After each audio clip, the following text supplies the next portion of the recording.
Le chocolat. Comme beaucoup de gens aujourd'hui, il y a de fortes chances que vous en ayez consommé. Noir, au lait au blanc, praliné, fourré à la vanille ou à la pâte d'amande, tout le monde y trouve généralement son compte. Albert Monchat n'a jamais très bien compris l'engouement des êtres humains pour cette matière. Même si certains humains le nieront, la grande quantité de sucre que le chocolat contient constitue une raison importante de son succès. Et Albert, comme tous les chats, n'est pas capable de goûter le sucre. Mais au fait, qu'est-ce qu'il y a exactement dans une barre de chocolat ? Le chocolat au lait, de loin le plus consommé, est composé pour un total de 100 g de 51,5 g de sucre, 29,7 g de graisse, 7,9 g de carbohydrates autres que le sucre, 7,6 g de protéines, 1,5 g d'eau, 0,37 de potassium, 0,21 de phosphore, 0,20 de théobromine, 0,19 de calcium, et finalement d'une série d'autres choses au poids négligeable, des vitamines, de la caféine, etc. Le chocolat et ses bienfaits, on en parle souvent dans la presse. Il y a de ça quelques années d'ailleurs, il n'était pas possible d'échapper à une information en première page de presque tous les journaux. Le chocolat ne serait pas juste bon pour la santé, en consommer rendrait également plus intelligent. Et tandis que les chocophiles se réjouissaient de cette nouvelle, que les fabricants de chocolat aux quatre coins du monde se frottaient les mains en raison de cette publicité inespérée, les statisticiens, eux, se frappaient la tête contre le mur et se mettaient aux antidépresseurs. Mais que s'est-il donc passé ?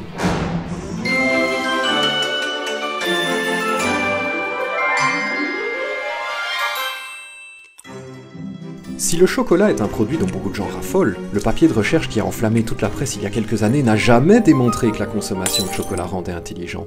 Les chercheurs à l'origine de ce papier ont simplement découvert une corrélation qu'ils ont publiée en 2012. Mettons notre nez dans cette recherche. Ce qui a été analysé, c'est la consommation de chocolat par habitant dans une série de pays, et le nombre de prix Nobel décrochés par habitant dans cette même série de pays. Et que se passe-t-il lorsqu'on représente graphiquement ces données ? Un lien saute aux yeux. Plus les habitants d'un pays consomment du chocolat, plus il y a de prix Nobel qui tombent sur ce pays. Albert ne voit pas le problème. Manger du chocolat rend donc intelligent, le graphique est tout de même assez clair. Non Albert, tu n'y es pas. Lorsqu'une corrélation entre deux phénomènes A et B est observée, la plupart des gens se disent naturellement que A doit être la cause de B. Hélas, ce que la plupart des gens ratent, c'est que cette corrélation peut aussi aller de B vers A. Dans le cas du chocolat et des prix Nobel, peut-être qu'à chaque fois qu'un prix Nobel est décroché, les gens dans le pays concerné célèbrent l'événement par une orgie de chocolat. Dans ce scénario, la consommation de chocolat élevée est la conséquence et non la cause du grand nombre de prix Nobel décrochés dans ce pays. Mais il existe encore une autre possibilité pour expliquer la corrélation entre deux phénomènes A et B. Il se peut que ni A ni B ne soit la conséquence de l'autre, mais bien qu'un troisième phénomène, appelons-le sobrement C, soit la cause à la fois de A et de B. Les statisticiens appellent C un facteur confondant. Tu ne me suis plus, Albert. Prenons un exemple. Une équipe de chercheurs interroge des gens dans la rue. À chaque personne rencontrée, les chercheurs offrent un bonbon et posent deux questions. 1. Avez-vous dormi avec vos chaussures aux pieds la nuit dernière ? 2. Vous êtes-vous réveillé ce matin avec des maux de tête ?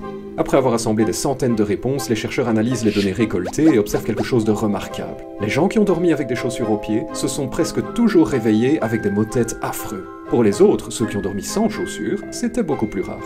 Une forte corrélation entre chaussures aux pieds et maux de tête le matin est donc observée. Cette corrélation est publiée dans un journal de recherche, la presse se l'approprie très rapidement et on se retrouve avec des titres de journaux du genre « Prouvé, dormir avec des chaussures aux pieds donne des maux de tête ». Bien sûr, dormir avec ses chaussures n'amène pas des maux de tête. Se retrouver au lit avec ses chaussures et avoir d'affreux maux de tête le lendemain sont simplement les conséquences